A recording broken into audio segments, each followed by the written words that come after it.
Sa video na ito ay pag-uusapan po natin ang nakakagulat at kasalukuyang mainit na balita tungkol po kay Ethereum or si ETH.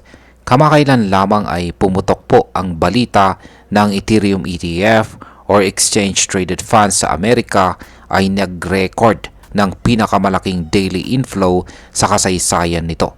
Umabot na po ito sa mahigit $717 million sa loob lamang ng isang araw. Kasabay nito ay sumipa na rin pataas ang presyo ni ETH kung saan ay tumawid na po siya sa mahigit $3,400. Pero ang tanong, bakit nangyayari ito? Ano ang epekto nito sa crypto market at sa atin bilang mga Pinoy crypto enthusiasts? At dapat ba tayong sumabay sa galaw ni Ethereum ngayon? Yan po ang ilan lamang sa mga katanungan na siyang ating pag-uusapan sa video na ito.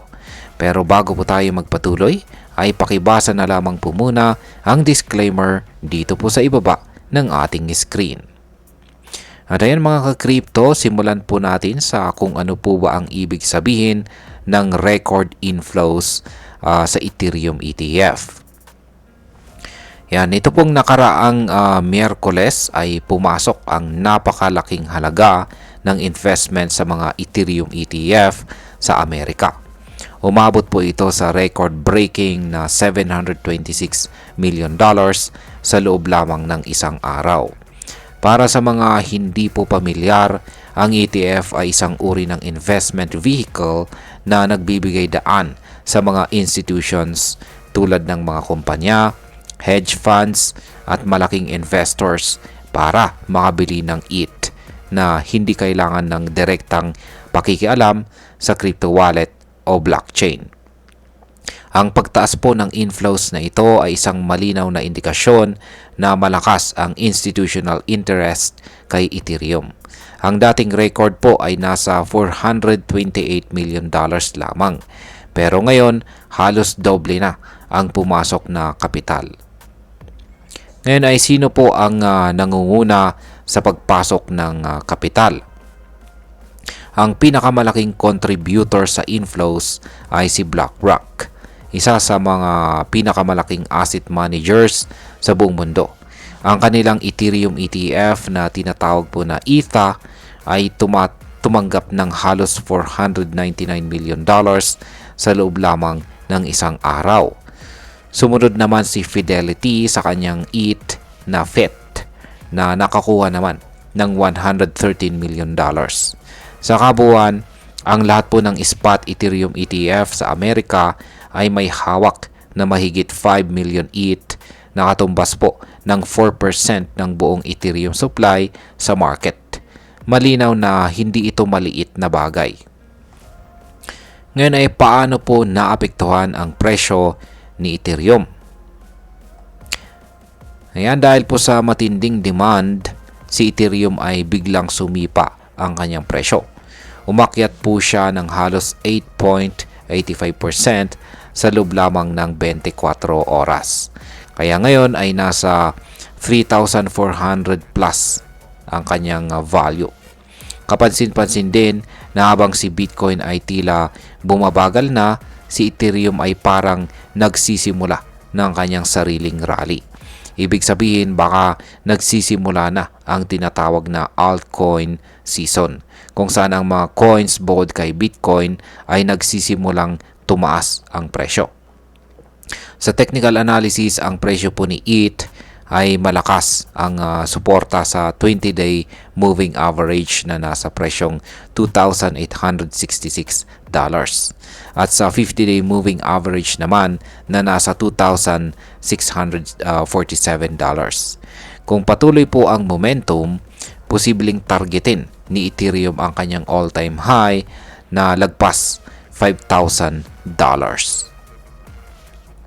Ngayon ay ano naman po ang ginagawa ng mga crypto whales sa ganitong galaw? Habang tumataas po si Ethereum, hindi nagpapahuli ang mga malalaking players, ang tinatawag nating whales. Sa on-chain data ay nakita na ilang whales ay bumili po ng ETH sa presyong lagpas $3,340 na nagpapakita po ng kumpiyansa nila sa long-term value nito. Ayan, ang meron pong whale na may address na 0x52E ay bumili po ng 4,707 ETH gamit ang $15.79 million. Sumunod naman ang whale na 0x310 at siya naman ay bumili ng 4,413 ETH sa halagang $15 million. Ayan, at si 0x8AF naman ay bumili ng 2,393 ETH sa halagang $8 million. At hindi lang yan, meron pang 0x35FB na whale na nag-withdraw naman ng halos 88,292 ETH mula po sa Kraken Exchange. Katumbas po yan ng halos $298 million. Ibig sabihin, hindi lang sila bumibili, kundi itinatago pa nila ito for long-term hold. Ngayon ay bakit pati mga kumpanya ay naglalagay na rin ng ETH sa kanilang treasuries? Hindi lang mga whales ang busy, maging ang mga malalaking public companies ay nagsisimula na ring mag-allocate ng malaking bahagi ng kanilang pondo kay Ethereum. Isang halimbawa po ay si SharpLink Gaming na bumili ng halos 10,854 ETH o halos $34 million. Matapos ding bumili ng 10,614 ETH noong nakaraang araw. Sa ngayon ay hawak nila ang kabuang 307,362 ETH na nagkakalaga po ng $1.03 billion. Kasama rin sa ETH Treasury accumulation ang GameSquare na naglaan naman po ng $100 million at si Bitmine. Yan, sa loob po ng isang buwan, mahigit 600,000 ETH na ang naipon ng mga kumpanyang ito, katumbas ng higit $2 billion. Ngayon ay ano po ang dahilan kung bakit pumapabor sila kay Ethereum kaysa kay Bitcoin? Ayon po sa ilang eksperto gaya po ni AB Kwai, yan, AB Kwai Dong mula po sa Binance Square, masyado nang saturated ang market para kay Bitcoin. Sa kabilang banda, si Ethereum ay may mas maliit na market cap, kaya mas malaki pa ang potensyal niya na tumaas. Sa madaling salita ay mas exciting si ETH ngayon para sa mga kumpanya at investors na gustong mauna sa bago at malawak na narrative. Bukod dito, marami rin kasi siyang gamit mula po sa DeFi, NFTs hanggang sa smart contracts. Kaya hindi kataka-taka kung bakit dumarami ang gustong mag-invest sa kanya. Kaya yan mga crypto, malinaw na may malaking epekto po ito sa atin. Ang pagtaas ng institutional at corporate interest kay Ethereum ay isa pong malakas na signal na ang presyo niya ay posibleng tumaas pa lalo. Kung meron tayong hawak na ETH ngayon, pwedeng lumaki po ang value nito sa mga susunod na linggo or buwan. Ngunit paalala lang, huwag pong basta sumabay sa hype. Alamin muna ang risk at kung papasok ka man sa ETH ngayon, dapat mayroon ka pong malinaw na plano.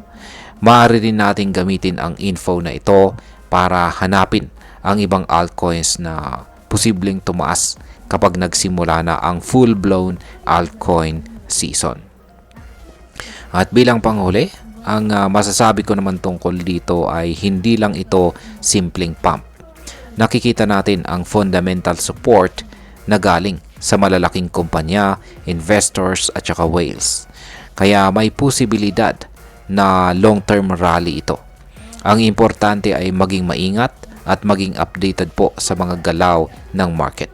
Si Ethereum ay hindi na lamang isang altcoin. Unti-unti na siyang nagiging corporate grade asset na siniseryoso na ng mga big players sa traditional finance. At ayan, hanggang dito na lamang po tayo sa video na ito mga ka-crypto. Marami pong salamat sa panonood. Ingat po tayo lagi at God bless po sa ating lahat.